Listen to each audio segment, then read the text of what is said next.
नमस्कार, ऋतुजा कोकणी किचनमध्ये आपले स्वागत आहे। आज आपण पाहणार आहोत काटल्यांची भाजी। हे बघा, हे आहेत काटला।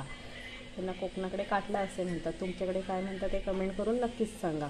आज आपण ह्याची भाजी पाहणार आहोत। हे रानात मिळतात, ह्याचं काही आपण बी वगैरे लावत नाही, हे पावसाळ्यामध्ये रानातच मिळतात। तर आपण पाहूया त्याची भाजी। तर आपण त्यांना आता चिरून घेऊया। हे बघा, ह्याला अशा प्रकारे चिरतात आणि हे दिसायला जरी मोठे असले तरी हे कवळे आहेत, खूप जून असे नाही आहे। तर आपण हे सगळे काटला चिरून घेऊयात। तर हे पहा, आपले काटला बारीक चिरून झालेले आहेत। आता आपण ह्याला स्वच्छ धुवून घेतलेले आहे। आता ह्याच्यासाठी आपण घेणार आहोत हे 2 कांदे घेतलेले आहेत चिरून, 1 टोमॅटो घेतलेला आहे बारीक चिरून। तिखटानुसार ज्यांना जास्त तिखट हवेत त्यांनी 3 ते 4 मिरच्या घ्यायच्या आहेत, ज्यांना कमी तिखट हवेत त्यांनी 2 मिरच्या घ्यायच्या आहेत। आणि हा किसलेला ओला खोबरा आहे आणि चवीनुसार मीठ। तर पाहूया आपण आपली रेसिपी।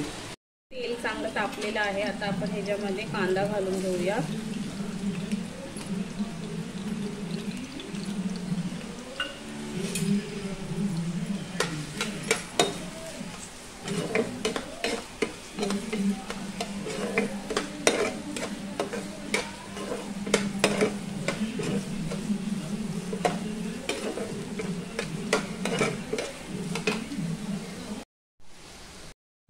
कांदा चांगला गुलाबी रंग होईस तर आपण परतून घेतलेला आहे। आता आपण ह्याच्यात घालूया मिरच्या।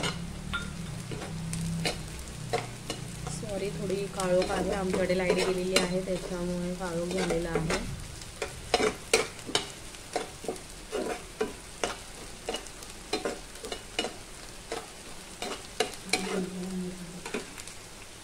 आता आपण ह्याच्यामध्ये घालूया टोमॅटो। आपल्याला चांगला मऊसर होईपर्यंत परतून घ्यायचा आहे। आता आपला टोमॅटो चांगला मऊसर परतून झालेला आहे। आता आपल्याला ह्याच्यामध्ये काटला घालायचा आहे, कापून घेतलेले।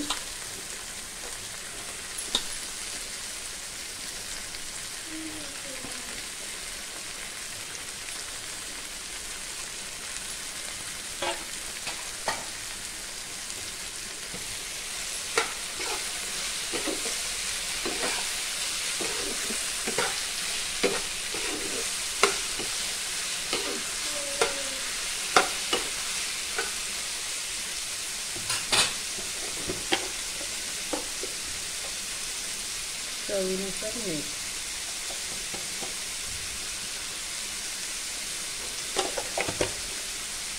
आता आपल्याला चांगलं परतून घ्यायचं आहे।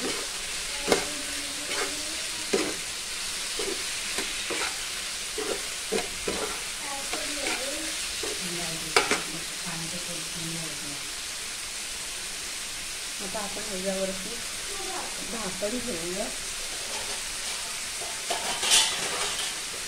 गॅस बारीक करून घेऊया आपण आपली भाजी। हे बघा, छान अशी मऊसर झालेली आहे। आता आपण ह्याच्यामध्ये थोडेसे मसाले ॲड करूया।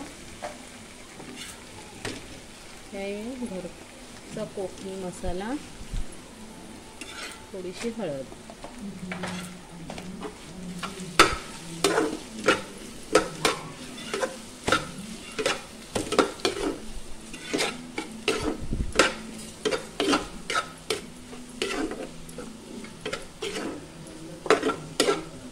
आता ह्याच्यावर आपण पुन्हा एकदा झाकण ठेवूया आणि 1 वाफ येऊन देऊया।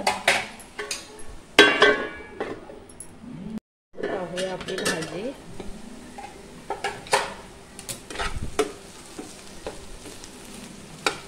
ही पहा, आपली भाजी आता झालेली आहे। आता आपल्याला ह्याच्यामध्ये वरून ओलं खोबरं घालायचं आहे।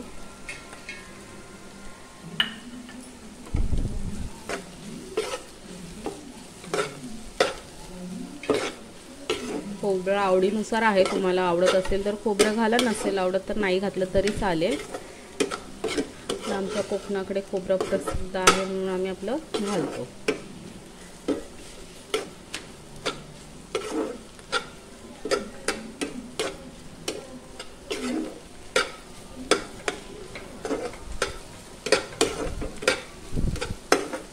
आता आपली झालेली आहे काटलांची भाजी. हे आपल्या काटल्यांची भाजी. आता ही काटल्यांची भाजी आणि गरम गरम चपाती मस्त छान. जर आपली रेसिपी तुम्हाला आवडली असेल तर चॅनलला लाईक करा, शेअर करा, सबस्क्राईब करायला विसरू नका, बेल आयकॉनचं बटन दाबायला विसरू नका. Bye bye. नंतर भेटूया आपण पुढच्या रेसिपीमध्ये. तोपर्यंत धन्यवाद.